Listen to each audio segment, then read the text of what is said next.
दिल्ली में मौजूदा स्थिति के लिए केंद्र सरकार खास तौर से गृह मंत्री जिम्मेदार है कि जो राजनीति जब सबने इकट्ठा आकर एक स्वर में बोलना चाहिए, तब एक दूसरे पर दोषारोप करने की ये काम कांग्रेस ने जो किया है उसकी हम भर्त्सना करते हैं।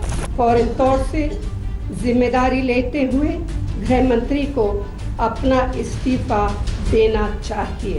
स्वयं माननीय प्रधानमंत्री जी ने शांति की अपील की है। गृह मंत्री जी ने हर पार्टियों की बैठक बुलाई और हमारी पुलिस और बाकी जो पैरामिलिट्री फोर्सेस हैं बहुत ही काम कर रही हैं। दिल्ली के मुख्यमंत्री और दिल्ली सरकार भी शांति और सद्भाव बनाए रखने में पूरी तरह से विफल है तथा जिम्मेदार है। गृह मंत्री अमित शाह जी जागिए। आप मीटिंग बुलाते हैं सर्वदलीय, बैठक की औपचारिकता मात्र पूरी करते हैं। इस प्रकार के जाफराबाद में जिस प्रकार के अवैध प्रोटेस्ट को समर्थन करने वाले सभी लोग हैं, हम उनसे पूछना चाहेंगे, क्या आप उसके जिम्मेदारी नहीं लेंगे? हिंसा से सिर्फ आपका नुकसान होगा, ये दुख पीड़ा आप झेलेंगे। तो भगवान के लिए प्लीज हिंसा मत करिए, अपना विवेक इस्तेमाल करिए और शांतिपूर्वक रहें।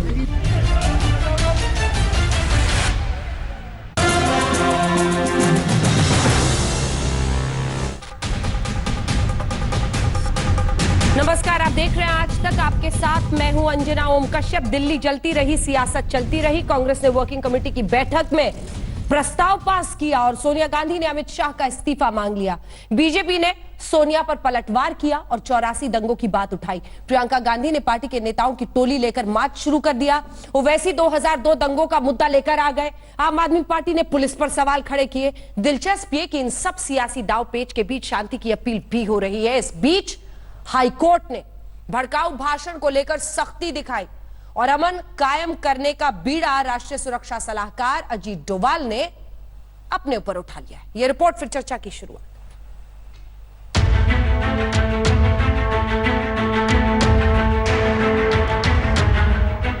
एक तरफ दिल्ली में नफरत की आग सुलग रही है तो दूसरी ओर उस आग पर सियासी आग धधक रही है। हालात को लेकर कांग्रेस ने वर्किंग कमेटी की बैठक में माथापच्ची की, प्रस्ताव पास किया और फिर पूछा, कहां थे गृह मंत्री?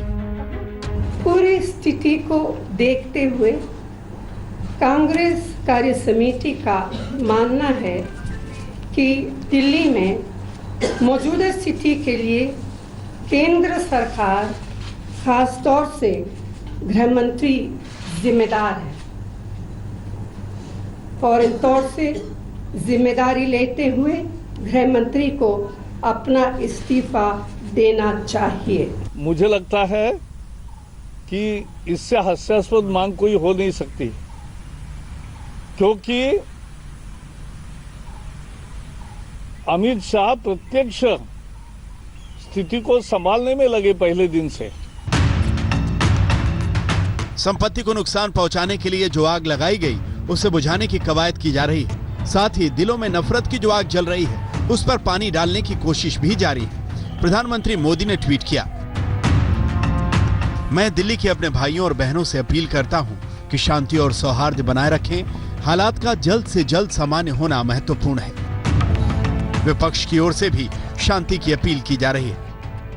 हिंसा से सिर्फ आपका नुकसान होगा, ये दुख पीड़ा आप झेलेंगे। तो भगवान के लिए प्लीज हिंसा मत करिए, अपना विवेक इस्तेमाल करिए और शांतिपूर्वक रहें। लेकिन सियासत का चेहरा भी बेहद दिलचस्प होता है। दिखता है कुछ और लेकिन होता है कुछ और। ये नाकामी सरकार की है, ये नाकामी होम मिनिस्ट्री की है कि वो इस दंगे को रोकने में नाकाम साबित हुए। पूरी जिम्मेदारी उन पर आयद होती है। जो लोग आज मरे हैं इसकी जिम्मेदार बीजेपी है, क्योंकि उनके एक्स एमएलए ने डीसीपी के साथ खड़े होकर वो बयान दिया और दिल्ली की पुलिस मिली भी है। इसीलिए मैं फिर से दोहरा रहा हूं, आर्मी को लाइए वहां पर, आर्मी को उतारिए। कि जब जब कोई बड़े संकट का विषय आता है तो किस तरह से वो राजनीति करते हैं, ये कांग्रेस पार्टी की पहचान बन चुकी है। चाहे वो उरी का हमला हो, चाहे वो बालाकोट की घटना हो। कभी कभी कांग्रेस पार्टी को यह विचार करना चाहिए कि जब देश में तनाव है तो उसको कम करने की कोशिश की जाए कि उसके आग में घी डाला जाए। 4 दिनों से दिल्ली चक्रव्यूह में फंसी है सरकार, पुलिस और प्रशासन के बाद अब अदालत की भी एंट्री हुई है। सियासत चमकाने के लिए भड़काऊ बयान देने वाले नेताओं पर हाईकोर्ट ने नजरें तरेरी हैं और दिल्ली पुलिस को कटघरे में खड़ा किया है। गृह मंत्री अमित शाह जी जागिए। आप मीटिंग बुलाते हैं सर्वदलीय, बैठक की औपचारिकता मात्र पूरी करते हैं, और आपकी पार्टी के नेता क्या कर रहे हैं? कपिल मिश्रा खुलेआम दंगे भड़काने की बात कर रहा है। इस प्रकार के जाफराबाद में जिस प्रकार के अवैध प्रोटेस्ट को समर्थन करने वाले सभी लोग हैं, हम उनसे पूछना चाहेंगे, क्या आप उसके जिम्मेदारी नहीं लेंगे? उन सबको इसके लिए जिम्मेदारी लेनी पड़ेगी। नफरत की आग जलाना और फिर उसमें शहर को स्वाहा करना सियासत का सबसे घिनौना अंदाज रहा है। कोई नहीं जानता कि उपद्रवियों और भीड़ की दिशा क्या होती है, लेकिन उन्हें दिशा देने वाले अगर खुद को काबू में रखें तो शायद ऐसी नौबत ना आए। आज तक ब्यूरो। आइए चर्चा की शुरुआत करते हैं। गौरव भाटिया जी, राष्ट्रीय प्रवक्ता भारतीय जनता पार्टी के हमारे साथ जुड़ गए हैं। टीआर कक्कर साहब, फॉर्मर कमिश्नर, जुड़ गए हैं। दीपक वाजपेयी आम आदमी पार्टी का पक्ष रखेंगे। हमारे साथ विक्रम सिंह साहब, फॉर्मर डीजीपी उत्तर प्रदेश के, यहाँ पर स्टूडियो में मौजूद हैं। संगीत रागी जी हमारे साथ हैं। महमूद प्राचा साहब हमारे साथ जुड़ के सदस्य हैं all India Muslim personal law board के। लेकिन बड़ी खबर के साथ शुरुआत करें। आपको बता दें, अरविंद केजरीवाल दिल्ली के मुख्यमंत्री ने क्या ऐलान किया है, और इसी के साथ उन्होंने कहा है कि सियासी जो एलिमेंट्स है वो सब इसमें शामिल है। क्या दरअसल उन्होंने कहा है, और ये सब कुछ विधानसभा के अंदर उन्होंने कहा है, पहले सुन लेते हैं।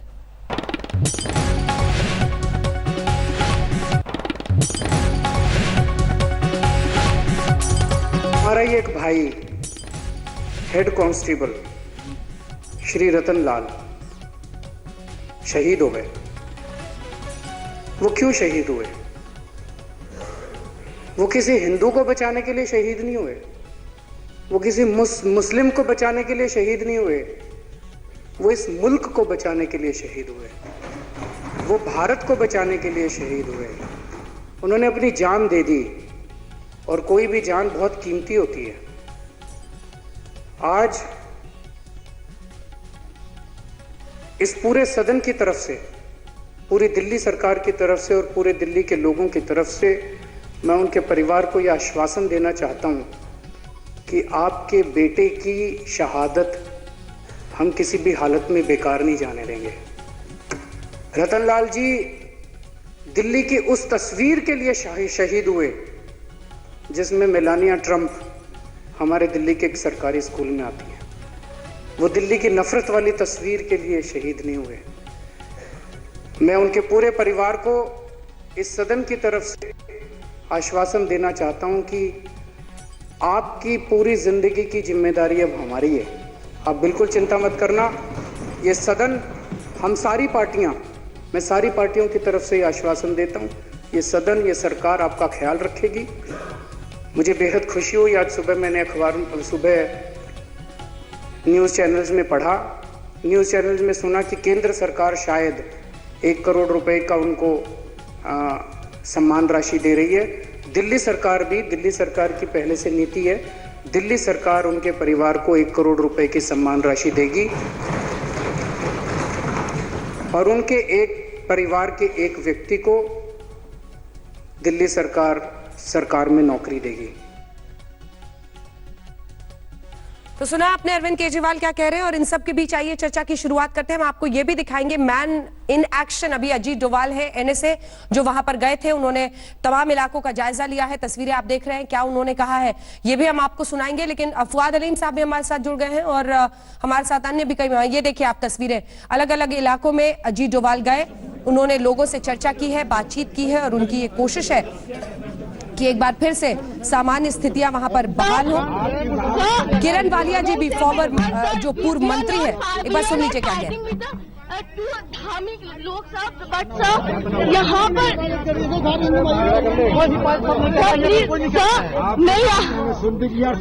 सर मैं सिर्फ आपसे told to me by others also, and I've assured them that you don't have to worry. It is a responsibility of the government, it is a responsibility of the police, and everybody will stand up to the responsibility. नहीं अपना काम कर रही है sir, please करेगी। Don't their own job sir. आप इत्मीनान रखें। Okay. There is some strong step for us, Okay. sir. Okay. We are believe you, sir. Okay. Thank you for coming. Thank you very much. I give you my word of honor. We will do everything. मैं इस इलाके में आया थी, उनसे बातचीत आपने पूरी अजीत डोभाल की सुन ली। भी गया, लोगों के घरों में भी गया, आप लोग भी साथ थे। लोगों के अंदर में एक ज़हती है, एकता की भावना है, कोई दुश्मनी नहीं है। कोई 2, 4, 10 क्रिमिनल्स इस तरह का काम करते हैं, उनको लोग अलग करने की कोशिश कर रहे हैं। दोनों कम्युनिटी के लोग, सब लोग इसके साथ में वो हैं, और यहाँ पर पुलिस बिल्कुल तैनात है, बिल्कुल अलर्ट है और बड़ी मुस्तैदी के साथ अपना काम कर रही है। ये इंतजामिया की जिम्मेदारी है कि हर एक को महफूज रखे, हर एक की सलामती की जिम्मेदारी ले। हम एचएम साहब ने इसका वो किया है, और एचएम साहब ने हम सबको यहाँ पर भेजा है कि हम सब जाएं, और पीएम साहब और एचएम साहब की हुक्म के मुताबिक हम लोग उसकी तामील कर रहे हैं। यहाँ पर हम चाहते हैं कि यहाँ पर बिल्कुल अमन हो जाए, और इंशाल्लाह यहाँ पर बिल्कुल अमन होगा।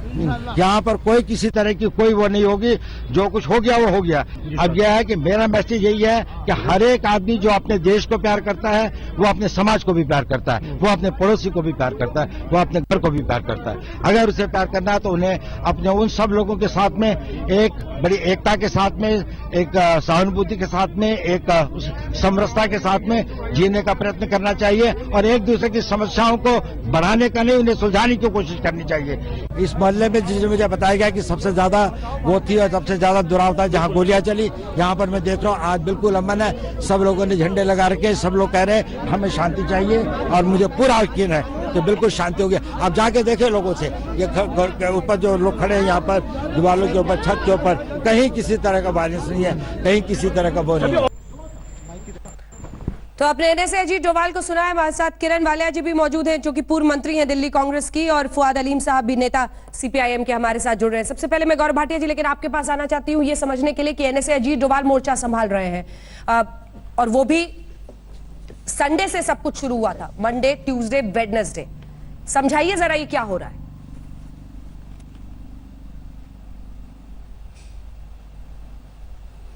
देखिए अंजना जी, प्रोग्राम की शुरुआत में सबसे पहले रतन लाल जी को और अंकित को मैं भावभीनी श्रद्धांजलि देना चाहूंगा, क्योंकि उन्होंने अपनी जान न्यौछावर कर दी इस देश के लिए। और आज का दिन वो दिन है जब हमने देखा कि प्रधानमंत्री नरेंद्र मोदी जी ने भी अपील करी है कि शांति बहाल की जाए, और सभी वर्गों से ये अपील करी है। और उन्हीं के निर्देश पे और अमित शाह जी के निर्देश पे आज अजीत डोभाल जी, जो राष्ट्रीय सलाहकार, सुरक्षा सलाहकार हैं, वो सबसे बातचीत कर रहे हैं। तो इससे कॉन्फिडेंस बिल्डिंग होगा। हाँ। और आगे हमारी प्राथमिकता क्या है, पहले मैं ये बताना चाहूंगा, उसके बाद बाकी चीजों पे टिप्पणी करूंगा। सबसे पहले प्राथमिकता यह है कि किसी की जान ना जाए, शांति बनी रहे, और इसमें अहम भूमिका जो निभाएंगे वो नागरिक भी निभाएंगे। पुलिस अपना कार्य कर रही है, पैरामिलिट्री फोर्स भेज दी गई है, लेकिन नागरिकों को भी समझना होगा कि आपके मतभेद हो सकते हैं, लेकिन इसका यह मतलब नहीं है कि आप कोई भी प्रदर्शन हिंसक करें या कानून तोड़ें, यह कतई उचित नहीं है। और इसके बाद आपने कहा यह क्यों हुआ, तो जितनी मेरी अपनी समझ है मैं इतना ही कहूंगा। डोनाल्ड ट्रंप भारत आ रहे थे, और दो कारणों से जो प्रदर्शनकारी थे जिनकी मंशाएं ठीक नहीं थी, पहले तो उनको पता था कि सुरक्षा बढ़ जाएगी, भारी संख्या में सुरक्षा उन डिग्निटरीज के लिए लगा दी जाएगी, और दूसरा ये विश्व में एक खबर बनेगी और भारत का नाम खराब होगा। नहीं गौरव जी, इस समय को उन्होंने चुना जो बेहद ही निंदनीय है और दुखद। ये बातें आपकी पार्टी 2 दिन से समझा रही है, और इसी से मेरा सवाल आपसे ये आता है कि अगर इस तरह की गुंजाइश थी तो फिर आपकी इंटेलिजेंस फोर्सेस को, आपकी जो पुलिस है उसको तैयार रहना चाहिए था, क्योंकि आप जान रहे थे कि कितना वॉलेटाइल सिचुएशन दिल्ली में बना हुआ है। इसमें नाकामी हर तरफ से दिखाई देती है, और एनएसए मोर्चा संभाल रहे, तो क्या हम माने कि अब प्रधानमंत्री, क्योंकि एनएसए पीएम को रिपोर्ट करते हैं, क्या हम माने कि पीएम सीधे दिल्ली की कमान अपने हाथ में ले रहे हैं? छोटा सा जवाब।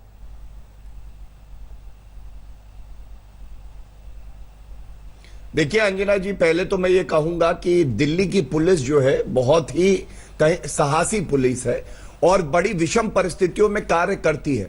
और बड़ा आसान होता है ये कहना कि कमी रह गई। बहुत से इंटेलिजेंस इनपुट्स आते हैं। शाहीन बाग और जेएनयू और जामिया, हमने देखा कैसे वहां दंगे हुए और पुलिस ने तुरंत कार्रवाई करी। तो कुछ लोगों ने आपके शो पे भी हाहाकार मचा दिया कि देखिए पुलिस कैसे कॉलेज में घुस गई। तो ये जो निर्णय लिए जाते हैं ये बड़े ही संवेदनशील होते हैं, बड़ी जिम्मेदारी से लिए जाते हैं। और पुलिस का काम और प्रशासन का काम यह है कि ये देखे कि कैसे किसी की जान ना जाए, और यही सुनिश्चित करने में मैं समझता हूं कहीं ना कहीं एक सहिष्णुता दिखाई सरकार ने भी और पुलिस ने भी। आज जाने चली गई हैं, ये बेहद दुखद है। इसीलिए पैरामिलिट्री फोर्स को बढ़ा दिया गया है और कदम उठाए जा रहे हैं। ठीक है, क्या किरण वालिया जी इस तरह से सांप्रदायिक रूप से संवेदनशील मुद्दे पर अब पॉलिटिक्स हो रही है, जब सामने आकर आपकी पार्टी की तरफ से होम मिनिस्टर के इस्तीफे की मांग पर ज्यादा जोर दिया जा रहा है? हमारी पार्टी की तरफ से, एक्सक्यूज मी जी, सोनिया गांधी जी ने कहा है कि इसके लिए वो सीधे तौर पर जिम्मेदार गृह मंत्री को मानती हैं। तो आप अपनी पार्टी की तरफ से क्या कहेंगे गौरव भाटिया जी को? क्योंकि गौरव भाटिया जी कह रहे हैं कि उनकी पार्टी ने तो सब कुछ अच्छा किया है, उनकी सरकार पूरी तरह से स्थिति को नियंत्रण में ले रही है। जी हाँ, बहुत अच्छा किया है, तालियां बजाने योग्य है। मैं ये सोच रही हूँ कि किसी के खून पर, किसी के इस तरह से परिवार जिनका जब चले गए, अंत में माफी चाहती हूँ कि वही सौदेबाजी कि अब 1 करोड़ दे दिए जाएंगे, इतने जाएंगे, इससे किसी के घाव नहीं मिटते। और माफी चाहती हूँ, पूरे भारतवर्ष के घाव नहीं मिटेंगे, मेरे घाव नहीं मिटेंगे। हम कैसे इस तरह से बढ़ावा देते हैं। शुरू से घृणा की बातें जो की जा रही थी, परवेज वर्मा से लेकर करंट लगने की बात जो होम मिनिस्टर कर रहे हैं, अब क्या उनसे उम्मीद करते हैं? मैं बिल्कुल साफ बात करना चाह रही हूँ। अब समय है साफ बात करने का, और बहुत देर से बना हुआ है समय साफ बात करने का। और जो हमें भी मालूम है कि गोलियों का प्रभाव किधर से किधर गया, क्या इन्होंने रोका कपिल मिश्रा जी को? इतना लंबा समय दे दिया घृणा को बढ़ने का। तो भारतवर्ष में ये क्या बताना चाह रहे हैं? और इस तरह से अगर बाहर से कोई आया है या कुछ हुआ है, उसके लिए इनको जिम्मेवार भी ठहरा रहे हैं। इनकी जो असली मुद्दा को, तो असली मुद्दे को, रुक जाइए, माफी चाहती हूँ, उनके असली मुद्दे को किसी ने सुना नहीं, किसी ने वहां कर कहा नहीं। ये कह के बताएं कि ये संविधान का उल्लंघन नहीं है, उसके बारे में मोदी जी कुछ और कहते हैं, उसके बारे में अमित शाह पार्लियामेंट में भी कोई और टिप्पणी करते हैं। किसका विश्वास किया जाए? तो समय को अगर निकालना था किसी तरह से कि ट्रंप आ रहे हैं यहाँ पर, कोई भी यहाँ पर इसलिए नहीं किसी ने करा। माफी चाहती हूँ, मैंने जामिया में जाकर लाइब्रेरी की वो शीशे देखे हैं जो गोलियां बाहर से चली हैं निहत्थे बच्चों पर, और उनकी मैंने देखा किसी की आंख गई है, जो कि एयरफोर्स में वो बच्चा जो है वो सेकंड आया पूरे इंडिया में एयरफोर्स एंट्रेंस के लिए। कोई यहाँ पर टॉप कर रहा है किसी और एग्जामिनेशन के लिए, उसकी आंख चली गई है, किसी का पेट हमेशा के लिए डैमेज हो गया है। तो वो लोग इतने शांति से वहाँ बैठे हैं, और यहाँ की महिलाओं का दस्तूर है मंच का कि वहाँ पर कोई हिंदू मुस्लिम की बात नहीं करते। और मैं आपके चैनल से ये भी करना चाहूंगी, दर्शन जो दर्शक हैं उनके लिए मैं एक बात कहना चाहूंगी। ये बात भ्रमित की जा रही है, यहाँ पर ये टिप्पणी देनी भी जरूरी है कि ये बात सिर्फ जो सीएए में भेदभाव किया गया मुस्लिम के साथ, वो गैर संवैधानिक है, समानता के अधिकार का उल्लंघन है। प्रोटेस्ट करने का अधिकार ये संविधान देता है, और प्रोटेस्ट चुपचाप हो रही है। और ये जो उल्लंघन हुआ है ये पूरे देश के संविधान का है। ये बात दो समुदायों की नहीं है, आज वो है कल कोई और होगा। और जो इनकी पूरी आपकी बात पर अब कई लोग जवाब उठा रहे हैं। किरण जी कर रही हूँ, मैं बात पर आ रही हूँ। नहीं किरण जी, बहुत लोग हाथ उठा रहे हैं, दीपक भी हाथ उठा रहे हैं। एक सेकंड, मैं बात पर आ रही हूँ। बात पे नहीं आई है, नहीं प्रोटेस्ट की आड़ में, लेकिन दीपक वाजपेयी जी जो नफरत फैलाई गई, सोनिया गांधी इस्तीफा राजनीति नहीं है। बात की शुरुआत करके जो सही कह रही है, नफरत फैलाई गई, कातिल बोल रहे हैं प्रधानमंत्री को, उस पे कुछ बोलेंगे। लेकिन किरण वालिया जी, ये भी तो सच्चाई है ना। आपकी पार्टी के कोई बड़े नेता शाहीन बाग गए, जो गए मणिशंकर अय्यर और ऐसे नेता गए। आपकी भी तो पार्टी के शीर्षस्थ नेता नहीं पहुंचे शाहीन बाग, और ना ही समर्थन करने के लिए दीपक वाजपेयी जी की। हम लोग कांग्रेस बनकर नहीं गए हैं। सलमान खुर्शीद भाई, शशि ठीक है, दीपक वाजपेयी को लोग जवाब दीजिएगा गौरव जी। प्लीज बीच में मत बोलिए, बहुत सारे पैनलिस्ट हैं क्योंकि मुद्दा बहुत संवेदनशील है। मैं आप सबसे अपील करती हूँ एक एक करके बोलिए, छोटा छोटा बोलिए, जल्दी से दीपक जी अपनी बात रखिए। कई बार पार्लियामेंट जीते हुए संदीप दीक्षित, शशि थरूर, सलमान खुर्शीद, अंजना जी, मैं केवल एक छोटी सी बात कहना चाहता हूँ। तो मैं ये कहना चाह रही हूँ कि जनाब अगर ये चाह रहे हैं, किरण वालिया जी से कहिए कि वो बहुत देर से बोल रही हैं, दूसरों को मौका दे। किरण जी दूसरों को भी मौका दीजिए। मैं केवल अरे ये क्या कर रही है किरण वालिया जी, आप डिबेट को हाईजैक करने की कोशिश कर रही हैं। She would not just stop. की आग जलाकर इसको मैं खत्म केवल ये करेंगे। कहना चाहता हूं, आपने देखिए, परवेज वर्मा जी को समय पे नहीं रोका, हाईकोर्ट में जो सुनवाई हुई और जो चीज सामने आई, जिस तरह नफरत के बयान देने वाले, भाषण देने वाले लोगों को के बारे में हाईकोर्ट ने टिप्पणी की है, उससे आपको एक बहुत बड़ा सवाल का जवाब मिलता है। वो सवाल ये है कि 1 लाख लोगों की फोर्स और हिंदुस्तान की best police force, most professional police force, जिसके पास सारा टेक्नोलॉजिकल एडवांटेज है, वो इतने अहम मौके पर, जबकि डोनाल्ड ट्रंप साहब आ रहे थे उस टाइम, ये इन कायर दंगाइयों को जो इनोसेंट लोगों पे हमला कर रहे थे, उनकी जान ले रहे थे, उन पे कंट्रोल क्यों नहीं कर पाई? दरअसल वो लोग जिन पर खुद लॉ एंड ऑर्डर की जिम्मेदारी है, वो लोग नफरत के बीज हो रहे थे, नफरत के भाषण दे रहे थे और बड़े लंबे एक मौसम लगातार ये संदेश दिया जा रहा था कि जो लोग सत्ता में हैं वो लोग इस नफरत की, वे सारे लोग जिन्होंने, देखिए वे सारे लोग जिन्होंने आरएसएस और बीजेपी वाले शोर मचाने के लिए संगीत रागी जी वो बोलने से आइएगा, सारे लोग दंगों के लिए कांग्रेस शामिल है, वामपंथी शामिल है, जिहादी तत्व शामिल है, ये सारे शामिल है। संगीत जी बहुत संवेदनशील होता है, थोड़ा सा आपको कंपानी रखिए, एक एक करके बोलिए। ये 1915 से देश को तोड़ने की कोशिश करने वाले, एक सेकंड दीपक जी, एक सेकंड जिन्होंने बार-बार भारत माँ के सीने में आपने पूछा कपिल शर्मा क्यों भड़का रहे थे लोगों को, जो लगातार क्विट इंडिया मूवमेंट से लेकर उठाएंगे उधर उठाइएगा, क्या बात कर रहे हैं आप? कपिल शर्मा ने बोला ना कि यहाँ से जाइए नहीं तो हम कपिल शर्मा ने कि आप 3 दिन में इनको खाली कराइए। क्या आप चाहते हैं कि सीलमपुर में भी ऐसा हो? हर तरह से वही बन रहा है। दीपक जी, मैं अभी उस कॉलोनी से आई हूँ, एक सेकंड, वही जिम्मेदार है। दीपक वाजपेयी जी, मैं उस कॉलोनी से आ रही हूँ अभी, सुबह से 5-6 घंटे मैंने नॉर्थ ईस्ट दिल्ली में बिताया है। दीपक वाजपेयी, मेरी बात तो सुनिए सर, मेरी बात तो सुनिए। दीपक वाजपेयी, एक सेकंड सुनिए, मैं खजूरी खास की उस सड़क से होकर अभी आ रही हूँ जहाँ पर अंकित शर्मा की लाश मिली, नाला है वहां पर और कई आरोप लग रहे हैं वहां पर। ताहिर हुसैन, इनके पार्षद, ताहिर हुसैन, इनके पार्षद पर वहां आरोप लग रहे हैं। मैं उस कॉलोनी से अभी होकर आई हूँ, रोता बिलखता वो परिवार ये समझने की कोशिश कर रहा है। एक सेकंड गौरव भाटिया प्लीज सुनिए। अंजना जी, पहले पूरी बात तो सुनिए, सवाल पूछा है, कम से कम एक रिपोर्टर के ग्राउंड रिपोर्ट पर कि जब वो उनकी माँ, उनकी बहन सब बता रहे हैं कि किस तरह से पूरे इलाके को। एक सेकंड, उनके अरे हताशा में मत बोलिए गौरव भाटिया जी, आप बहस का बेसिक, अगर आप शोर मचाएंगे ये आपकी प्रतिष्ठा के प्रतिकूल है। आप सुप्रीम कोर्ट के सीनियर लॉयर हैं, आपको शोभा नहीं देता कि जब तक कोई दूसरा आदमी बोले बीच में आप बोले, और वरना आपकी बहस में भी आपको बोलना मुश्किल होगा। नहीं, आप सवाल बोले, आप देश में खून बहाने की राजनीति कर रहे हैं, आप लोगों का आपके हाथ खून से सने हुए हैं, आप इस देश की पीठ में छुरा ठोक रहे हैं, आप इस देश के वो गद्दार देश को बांटने की कोशिश कर रहे हैं, जिन्होंने वो माहौल बनाया जिसमें गांधी की हत्या हुई। दीपक वाजपेयी, आप पहले मेरा सवाल सुनिए। देश के सीने में खंजर भोंकने वाले आप बीच में बोल के बहस को जिन्होंने स्थानीय रूप से भी भीड़ को उकसाया, उनसे भी सवाल पूछे जाने चाहिए। कपिल मिश्रा पर हम लगातार सवाल पूछ रहे हैं, अनुराग ठाकुर पर पूछ रहे हैं। मैं अभी खजूरी खास की उस कॉलोनी से होकर आई हूं जहां आईबी के अधिकारी अमित शर्मा की बॉडी मिली है। आप नाम लीजिए, मैं बताता हूं। उन्होंने आप हमारे नेता का नाम लीजिए, मैं जवाब दूंगा आपको तथ्यों पर। ताहिर, आम आदमी पार्टी के आपके जो वहां के पार्षद हैं, उसका नाम लोग बता रहे हैं वहां पर कि यहां पर इस पूरे इलाके में इस तरह से भीड़ को उकसाया गया था। कई सारे गंभीर आरोप हैं, सबको तय तक पहुंचना होगा। अब इसका जवाब मैं देता हूं, ताहिर पर मैं जवाब देना चाहता हूं। हुई मोहम्मद, सुनिए, मोहम्मद ताहिर के सवाल पर जवाब देना चाहता हूं मैं। अंजना जी बोलिए। देखिए, नॉर्थ ईस्ट के डीसीपी है सूर्या साहब, परसों दोपहर 3 बजे से मैंने उनको 100 कॉल किए। मैंने संजय सिंह जी के साथ मैं ललितपुर जा रहा था, हमारे एक नेता की हत्या हो गई वहां पे, उनकी दुर्घटना में या हत्या में संदिग्ध मौत हो गई। 100 बार मैंने बात की है डीसीपी साहब से। ताहिर ने लगातार कंप्लेंट की, मैंने कॉन्फ्रेंस में लेके बताया, उनके घर का दरवाजा तोड़ा गया और कुछ उपद्रवी उनके घर में घुस गए।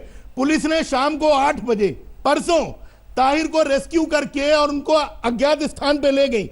तब से ताहिर वहां मौजूद नहीं है। ये मैं ऑन रिकॉर्ड कह रहा हूं। सूर्या साहब जो कि डीसीपी है नॉर्थ ईस्ट के, मेरी कम से कम 100 बार बात हुई, 100 टाइम्स। ताहिर को कॉन्फ्रेंस में लेके मैंने और संजय जी ने उनकी बात कराई है। परसों से वहां ताहिर नहीं है। ये मैं बहुत जिम्मेदारी से कह रहा हूं। ठीक है, आपने अपना पक्ष रख दिया है। वहां पर जो लोग बता रहे थे वो मेरी रंधावा साहब से कम से कम 50 बार बात हुई है, जो ज्वाइंट सीपी है। सच सामने आए, सबके सामने आएगी, बहुत जरूरी है। लेकिन जवाबदेही ऐसे नेताओं की पूछी जाएगी जिन्होंने लोगों को भड़काया है। और उसी कड़ी में आज हाई कोर्ट में गौरव भाटिया साहब, कपिल मिश्रा का बयान सुनाया गया। दीपक वाजपेयी लगातार मत बोलिए। उन्होंने खुद कपिल मिश्रा का बयान सुनाया गया। हाई कोर्ट ने अनुराग ठाकुर का बयान सुना है, मांगा है। हाई कोर्ट ने कहा कि ये कौन से दिल्ली पुलिस के अधिकारी थे जो बगल में खड़े थे। इस पर मैं कक्कड़ साहब से जवाब लेना चाहती हूँ। जब एक नेता इस तरह से, कक्कड़ साहब और विक्रम सिंह साहब, अगर इस तरह से उकसा रहा हो और कह रहा हो कि 2 दिन के अंदर खत्म करो, नहीं तो ये हो जाएगा और हम हटा लेंगे और ये हो जाएगा। एक अधिकारी वहां खड़ा चुपचाप सुन रहा था। हाई कोर्ट को यह समझ में आ रहा है कि कितना गलत है और अधिकारी नहीं समझ पाया। कौन से दबाव में काम कर रही है दिल्ली पुलिस? हैरान करने वाला प्रश्न आप कर रहे हैं। हाईकोर्ट ने गलत कहा है? बिल्कुल, ये क्या है? हाईकोर्ट ने गलत कहा है? देखिए, हाईकोर्ट ने पूछा है, पिछले 4 दिनों से हाईकोर्ट ने पूछा है जो परिस्थितियां। अच्छा, हमारे सवाल आप नहीं तय करते हैं। आपका नाम टीआर कक्कड़ है। आपका नाम टीआर कक्कड़ है। अंजना जी कक्कड़ साहब, अंजना जी, ऐसा है कि पिछले 4 दिनों से जो परिस्थितियां यहाँ पे थी और जो जिम्मेवारियां दिल्ली पुलिस के ऊपर आ गई थी जी, आप जानते हैं, उसके कारण आप जानते हैं। उन परिस्थितियों का कुछ लोगों ने, दोनों तरफ के लोगों ने फायदा उठाया और एक ऐसी परिस्थिति खड़ी कर दी जिसमें कि पुलिस को, जो कि सक्षम इतनी नंबर नहीं थे उनके पास, फिर भी उन्होंने जो काम किया वो अपनी तरफ से ठीक किया। अब आपने एक प्रश्न मेरे से पूछा है कि मिश्रा जी ने एक भड़काऊ भाषण दिया। ये भड़काऊ भाषण मिश्रा जी ने दिया, उधर दूसरी तरफ से दूसरे लोग दे रहे थे। अच्छा होता कि उसी वक्त उनके खिलाफ एक्शन ले लिया जाता, सबके खिलाफ। और उसके बाद ऐसे व्यक्तियों को वो ईयर मार्क करते कि कौन से लोग हैं जो भड़काऊ भाषण दे रहे हैं। प्रिवेंटिव डिटेंशन जितनी करनी चाहिए थी वो होती, जो कि अब हो रही है और इसीलिए परिस्थिति अब थोड़ी काबू में है। और बड़ी सराहनीय बात है कि नेशनल सिक्योरिटी एडवाइजर साहब स्वयं गए हैं, चारों तरफ से लोगों को मिले हैं। आम जनता, जो हमने देखा है अपनी नौकरी में, आम जनता इन चीजों में शामिल नहीं, लेकिन उनको इतने भड़काया जाता है कि वो शामिल हो जाते हैं। ये वो तत्व हैं जिनके ऊपर काबू पाना पड़ता है। ये जो भड़काऊ भाषण देते हैं और जो हर वक्त अब परिस्थिति को खराब करना देखते अपना अब आप बात कर रहे हैं कि आज मैंने सुना अपने केजरीवाल साहब को कि बड़ा भाषण अच्छा दिया, लेकिन इससे अच्छा होता कि उनके जो 63 एमएलए हैं वो आके ऐसी जगहों पर लोगों को शांत करते, लोगों से मिलते, वो उससे कहीं अच्छा होता। लेकिन नहीं, दीपक जी को दिखाएंगे सर। राजनीतिक सबने अपनी रोटियां सेकनी है, सब करते हैं, पुलिस बीच में फंस जाती है। और पुलिस हमेशा लोग ये सोचते हैं कि पुलिस ने काम नहीं किया, लेकिन आप ये जितने राजनेता हैं जो कि अपनी रोटियां सेकते रहते हैं इन चीजों में, उनके ऊपर थोड़ा सा विचार करिए कि उनको क्या करना होगा। दीपक जी, क्या कहना आपका कक्कड़ जी के सुझाव पर?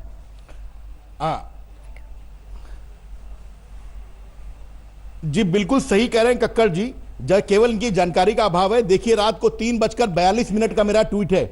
रात भर मैं अरविंद केजरीवाल जी, संजय सिंह जी, अमानतुल्लाह खान, हमारे जनरल सिंह, बाबरपुर से हमारे विधायक गोपाल राय, ये सारे लोग नहीं, आप देखिए ना क्या लिखा उसमें, हम सारे लोग गली गली घूम रहे हैं, एक एक आदमी की जानकारी पुलिस के कमिश्नर, पुलिस के ज्वाइंट कमिश्नर को दे रहे हैं, लोगों को रेस्क्यू करा रहे हैं, नेहरू विहार से इसका मतलब ये हुआ, सब जगह से लोगों को निकाला, लोगों को निकलवाया। ये आप देखिए कि सारी जगह जहां जहां से कंप्लेंट कर रहे थे, बड़ी अच्छी बात है, लगातार संपर्क में थे।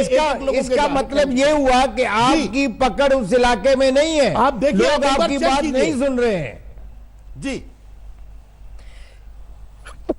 विक्रम जी वो कह रहे हैं कि मतलब आपकी पकड़ ये लोग बात नहीं सुन रहे, वो कह रहे हैं ऐसी विषम परिस्थितियों में सबकी जिम्मेदारी है। राजनेताओं से उम्मीद की जाती है कि परिमार्जित भाषा का प्रयोग करें, और अगर परिमार्जित भाषा का प्रयोग नहीं कर रहे हैं तो पुलिस के पास अख्तियारात हैं कि जो लूज कैनन्स हैं, चाहे वो कपिल मिश्रा जी हो, चाहे वो वारिस पठान साहब हो, चाहे वो शर्जील इस्लाम साहब हो, उनके खिलाफ ऐसी कार्रवाई करें जो कि एक नजीर बने। आपकी जो मनमानी परिभाषाएं हैं, तीन दिन तक अगर हम किंग कर्तव्य विमूढ़ थे और प्रोएक्टिव हमने काम नहीं किया, तो मिस्टर कक्कड़ सर हम ये जानना चाहेंगे कि प्रोएक्टिव एक्शन न लेने के हमारे कारण क्या थे? प्रिवेंटिव अरेस्ट क्यों नहीं हुई? टाइम से 144 और कर्फ्यू क्यों नहीं लगाया गया?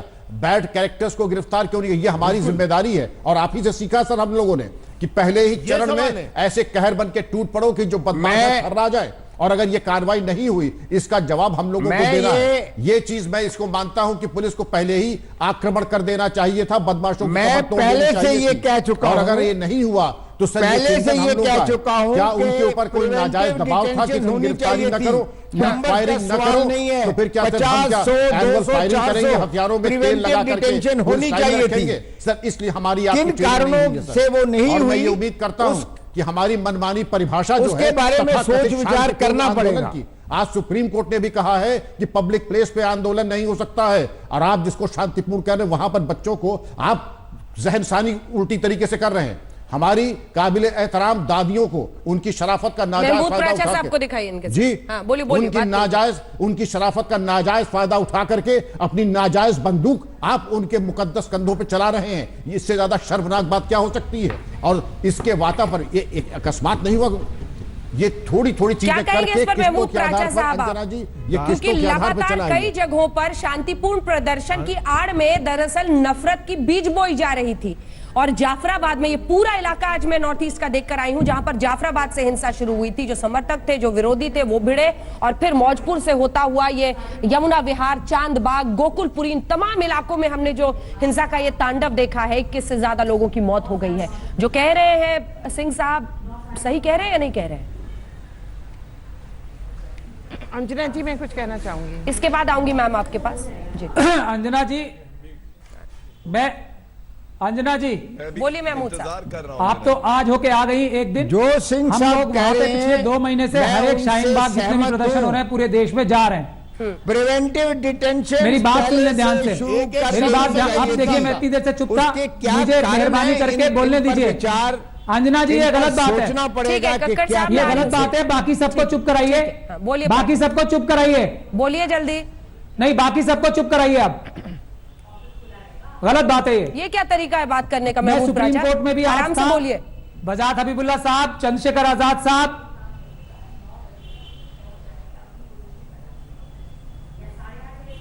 चंद्रशेखर आजाद साहब, वजाहत हबीबुल्ला साहब और बहादुर अब्बास नकवी साहब की पिटीशन में मैं सुप्रीम कोर्ट में भी था और हाई कोर्ट में भी था आज। तो सुप्रीम कोर्ट ने बहुत महत्वपूर्ण टिप्पणी की है और हाई कोर्ट ने भी बहुत महत्वपूर्ण टिप्पणियां की हैं। मैं 3-4 पॉइंट रखना चाहता हूं, इसलिए बहुत जरूरी है, आप टाइम दीजिएगा मेहरबानी करके। सुप्रीम कोर्ट ने यह कहा है आज कि अगर पुलिस अपना काम प्रोफेशनली करती और कानून के हिसाब से करती तो ये पूरे देश में हालात नहीं होते। बहुत ही सख्त लफ्जों में ये सुप्रीम कोर्ट ने ऑब्जर्वेशन दी। उसके बाद हमें हाई कोर्ट भेजा, हम हाई कोर्ट गए। उसके बाद हाई कोर्ट ने यह कहा है कि हमने जब कल पुलिस को ऑर्डर किए तो ऑर्डर देते ही पुलिस ने बहुत एफिशिएंटली काम किया। इसका मतलब यह है, ये ऑर्डर में भी है आज के हाई कोर्ट के, कि जब पुलिस काम करना चाहे, उनको निर्देश मिले ठीक, तो वो ठीक काम करती है। तीसरी महत्वपूर्ण बात मैं ये बताना चाहता हूं कि कपिल मिश्रा साहब जो 2 महीने से पीसफुल प्रोटेस्ट चल रहे थे, वहां पे पत्थर के ट्रक लेके पहुंचे और डीसीपी साहब, इसीलिए वेद प्रकाश जो सूर्य साहब हैं उनके लिए कोर्ट ने भी टिप्पणियां की हैं कि इन्होंने क्यों कंप्लेंट नहीं की। एक एक करके महमूद पराचा एक तरफा तस्वीर मत पेश कीजिए, एक तरफा मुस्लिम कम्युनिटी के लोगों पर हमला कराया, सिर्फ भड़काऊ भाषण नहीं दिया। ये देखिए गलत बात है ना अंजना जी, गलत बात है ना, चुपचाप सुनता हूं मैं। हम आपको बता, यही तो बात है ना, यही बात है, यही बात है, मैं तथ्यों की बात कर रहा हूँ। गौरव भाटिया जी, यही बात है, मैंने सबकी बात सामने ध्यान से सुनी, लेकिन अब सब में यही आवाज दबाएंगे और ये उचित नहीं है। वो कौन ये पूरी मुझे बात नहीं देश का बंटवारा कराया पहले। अंजना जी, पुलिस अंजना जी मुझे अपना पक्ष नहीं रखने दे रही है, नहीं है वो ये उचित नहीं है, ये उचित नहीं है। इन सबको बात करने दे, उसके बाद ये बोले। अंजना जी ये उचित नहीं है, वो कह रहे हैं भीड़ अंजना जी ये उचित नहीं है, भर के ट्रक में ये उचित नहीं है अंजना जी। ये महमूद मुझे अपनी बात खत्म करने दे, मुस्लिम पर्सनल लॉ बोर्ड मुझे बात खत्म करने दे। जवाब दीजिए गौरव भाटिया। वो कह रहे हैं ट्रक में पत्थर भर के लाए थे कपिल मिश्रा, उन्होंने ही पूरी हिंसा शुरू की है। देखिए मेरे पास सबूत है, आज सुप्रीम कोर्ट मैं ये सब सबूत यही तो इनको चुप कराइए, आप पहले इनको चुप कराइए। मेरे पास सबके सबूत हैं। जवाब दीजिए अंजना जी, ये तरीका गलत है, ये कौन सा चिल्लाने आए हैं चैनल पे, बताइए। बात अपनी रखेंगे, आधी अधूरी झूठी बातें रख के फिर चुप नहीं होंगे। देश का नाम बदनाम करने के लिए बीजेपी सरकार में दो धड़े हो चुके हैं। सुनिए, केंद्र की सरकार एक एक करके बिंदुवार तरीके से जवाब देता हूँ। सबसे पहले तो अंजना जी कपिल मिश्रा साहब को भेजता है, इनको चुप करा लीजिए प्लीज, इनको चुप कराइए। ये इसी तरह से करते हैं डिबेट में, एक बार बोलने लगते हैं फिर इनको खुद नहीं पता रहता क्या बोल रहे हैं। बोलिए गौरव भाटिया, इनको चुप कराइए, जवाब दीजिए। फिर आ रही हूँ किरण वालिया जी। धन्यवाद। देखिए, सबसे पहले तो महमूद प्राचा जी वकील है, हाँ बिल्कुल, लेकिन इनको वो याद नहीं कि सर्वोच्च न्यायालय ने कहा था कि आप सार्वजनिक रोड को बंद नहीं कर सकते हैं, जनता को असुविधा हो रही है, वो इनको याद नहीं। कांग्रेस की प्रवक्ता नेता यहां बैठी है, क्या हाईकोर्ट ने अंजना जी आज ये नहीं कहा कि 84 के दंगों जैसी स्थिति नहीं आने देंगे? मतलब सबसे बड़ा थप्पड़ अगर किसी को पड़ा है तो वो बेशरम कांग्रेस को पड़ा है। और आज सोनिया गांधी ओछी और हल्की राजनीति कर रही है, वो इस्तीफा मांग रही है। अरे भैया, कपिल मिश्रा के बयान में तो बोलो। आज हमारे नागरिकों के लगी होनी चाहिए, वो जाके बहुत संवेदनशील मुद्दा है गौरव। एक एक करके बोले। हाँ। मैं काफी देर से चुप था, प्लीज। धन्यवाद। पहले मेरी बात समाप्त नहीं होने देंगे आप। और केजरीवाल जी को सुना जी आपने क्या कहा? उन्होंने कहा यही आपकी न्यूट्रलिटी है। अच्छा चुप हो जाइए। अंजना ओम कश्यप जी, या तो अपनी डिबेट को आप रेगुलेट कर लीजिए या गौरव भाटिया बोलिए, आपसे जवाब दे रहे हैं, आवाज नीचे कीजिए बाकी की। गौरव भाटिया, आप अपनी बारी में बोलिएगा। आपको अपना न्यूट्रलिटी साबित करने की मुझे जरूरत नहीं है। आप कहाँ खड़े हैं, आपके पैरों के नीचे की जमीन क्या है, मुझे अच्छे से पता है। महमूद बिल्कुल भी नहीं है अंजना जी, लेकिन मेरा विश्वास आप पे है। मेरा विश्वास महमूद प्राचा में नहीं है। सुनिए, मेरे पास ना कोई सर्टिफिकेट है देने के लिए ना लेने के लिए, ना मैं सर्टिफिकेट देता हूं ना लेता हूं। आप पे मेरी विश्वसनीयता है तभी यहाँ बैठा हूं, जिस दिन नहीं होगी उस दिन बैठना बंद कर दूंगा, ये जान लीजिए। महमूद प्राचा को बोला क्योंकि वो कह रहे थे न्यूट्रलिटी। मैं इतना ही कहूंगा केजरीवाल के, ठीक है, हाँ बस धन्यवाद। केजरीवाल जी को मैं सुन रहा था, मन में बड़ा दुख हुआ। उन्होंने कहा मुझे खुशी हुई है देख के कि केंद्र की सरकार 1 करोड़ रुपए दे रही है और हमने भी 1 करोड़ रुपए है, मतलब एक शहीद की जान की कीमत 2 करोड़ रुपए है। अरे संवेदनाएं प्रकट करिए, उसका अंतिम संस्कार हुआ, उसके परिवार के साथ खड़े हो जाते। आपके 62 एमएलए हैं, वो कहां पे हैं? और अमानतुल्लाह खान कोई मोहब्बत के मसीहा है? जब बापू की समाधि पे गए थे तो वहां पे अमानतुल्लाह खान को लेके जाते। कुछ चेहरे ऐसे नहीं हो सकते ना जो हिंसा और नफरत फैलाते हैं, और दूसरी तरफ आप ज्ञानवर्धन करते रहे। गौरव भाटिया जी, एक तरफ आप ज्ञानवर्धन करते रहे और दूसरी तरफ आप ही की पार्टी के कुछ नेता सामने आकर इस तरह से भड़काते रहे, उकसाते रहे, गोली मारो जैसे नारे लगवाए, या फिर कहे एक मिनी पाकिस्तान बन गया है। आपको पता है इसका असर क्या होता है? जल्दी से किरण वाले जी से कमेंट, जिसके बाद हम फौरन ब्रेक पर जाएंगे। किरण जी जल्दी से रिस्पॉन्ड कीजिए उनकी बात का। वो कब तक कोई सहकर कभी प्रतिक्रिया नहीं करेगा, इसी तरह से आग आगे बढ़ती है, लगती है, इसका इतिहास गवाह है। इसलिए हमको सद्भावना की राजनीति करनी चाहिए। और ये जो बात कही जा रही है कि जो इन्होंने हर वक्त काफी देर से कपिल मिश्रा जी की बात को एक लंबी लगाम दी, जिससे ये भड़क दूसरी बात मैं बड़े संक्षेप में कह रही हूँ कि वजाहत साहब ने कोर्ट में ये भी केस लिया है। ये एक पैटर्न है, पूरा तरीका है, एक नीति बनाई एक तरह से कि लोगों के इनके प्रति घृणा उत्पन्न हो, कि जो लोग कह रहे थे कि हम लोगों के रास्ते बंद हो गए हैं वो सरकार ने खुद बंद कराए हैं। ये बात आज हाई कोर्ट में वजाहत साहब जो हमारे चीफ इंफॉर्मेशन कमिश्नर रहे हैं और लोगों ने इसको पेश करा है गवाही के साथ। ठीक है फुआद हलीम साहब, जल्दी से एक रिएक्शन सर आपसे। देखिए कुल मिलाकर पॉलिटिक्स कोई भी पार्टी करे वो गलत है।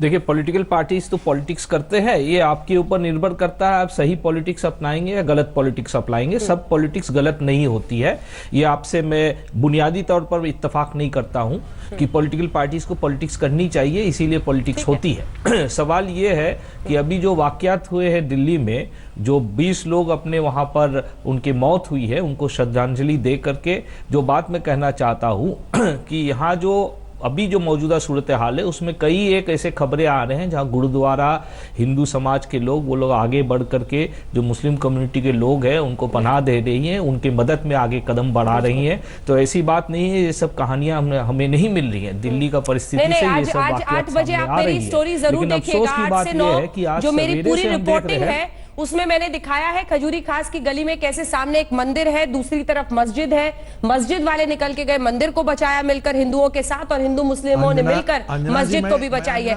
हमेशा याद रखिए किसी एक वजह से ऐसी आग नहीं लगती है, लेकिन एक बार भड़कती है तो बेकाबू हो जाती है। नमस्कार, मैं हूं अंजना ओम कश्यप। हमें उम्मीद है ये वीडियो आपको पसंद आया होगा। लेटेस्ट खबरों के लिए यूं ही देखते रहिए आज तक, और इस वीडियो के पसंद आने पर लाइक, शेयर एंड सब्सक्राइब करना ना भूलें।